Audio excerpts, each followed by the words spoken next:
महान संत जो लगभग 300 साल तक जिए, जिन्हें शिव का रूप कहा जाता है, माँ काली की उपासना कर कई चमत्कारी शक्तियाँ प्राप्त की। बाबा का चमत्कार ऐसा कि वह बिना पूछे ही भक्तों की मन की बात जान लेती थी, और वो थी संत योगीराज तेलंग स्वामी। तेलंग स्वामी एक ऐसे योगीराज थे जो लगभग 280 वर्ष तक जीवित रहे। 150 वर्ष तक काशी में थे। नगर के लोग उन्हें साक्षात विश्वनाथ समझते थे। दक्षिण भारत के पूर्वी तट पर स्थित विशाखापट्टनम के विजना जनपद के होलिया गांव के जमींदार थे नरसिंहधर। नरसिंह की पत्नी विद्यावती देवी हमेशा भगवान की भक्ति में लीन रहती थी। विवाह के 8 साल गुजर जाने के बाद भी उन्हें कोई संतान नहीं हुई थी। पुत्र प्राप्ति के लिए विजयवाड़ा के एक तांत्रिक के कहने पर उन्होंने तांत्रिक पूजा की और आशीर्वाद प्राप्त किया। फिर 1607 पुष्य शुक्ल एकादशी रोहिणी नक्षत्र को नरसिंहधर के यहाँ एक दिव्य शिशु ने जन्म लिया। 6वें दिन अशोक स्नान करने के बाद बच्चों को लेकर विद्यावती मंदिर में आई। मंदिर के बाहर बरामदे में बच्चे को लिटाकर वो भीतर जाकर पूजा करने लगी। पूजा समाप्त होने वाली थी कि अचानक विद्यावती ने देखा शिवलिंग के भीतर से अग्नि शिखा की तरह एक ज्वाला प्रकट हुई। वो ज्वाला संपूर्ण मंदिर में चमकृत करती हुई बरामदे में लेटे हुए बालक में जाकर समा गई। ये देखकर भय से विद्यावती का कलेजा सूख गया। झट बच्चे को गोद में उठाकर झूमने लगी। सांवला रंग, दीर्घकाय, बड़ी बड़ी आंखें, भरा भरा चेहरा, जैसे कुछ गोपनीय बात कहना चाहता हूँ पर कह नहीं पा रहा था। नामकरण के दिन विद्यावती ने बालक का नाम रखा शिवराम।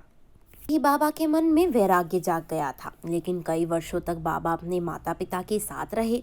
लेकिन फिर माता पिता के निधन के बाद शिवराम ने अपने छोटे भाई श्रीधर को सब कुछ सौंपकर 20 वर्ष तक शमशान भूमि में एकांत से साधना करते रहे। एक दिन शाम के समय उनकी कुटिया के समीप एक संत का आगमन हुआ। जब शिवराम कुटिया के बाहर आए तो एक सन्यासी को सामने देख चौंक गए, क्योंकि इस गांव में ऐसा संत कभी नहीं आया जो आते ही मधुकरी या भिक्षा गांव के लोगों से मांगते हैं।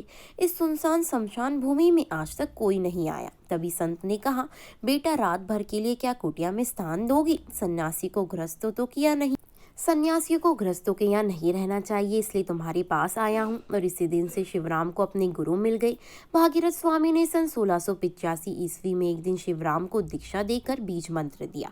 दीक्षा के पश्चात परंपरा अनुसार शिवराम का नाम गणपति सरस्वती रखा गया। 10 वर्ष के बाद उन्हें दिव्य शक्तियाँ प्राप्त हुई।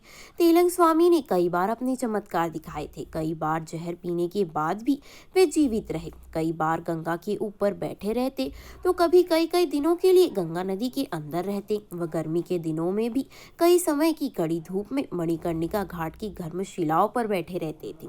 तेलंग स्वामी ने बनारस पुलिस को अपने चमत्कार से भी रूबरू कराया था। एक बार बनारस पुलिस ने उन्हें जेल में डाल दिया था।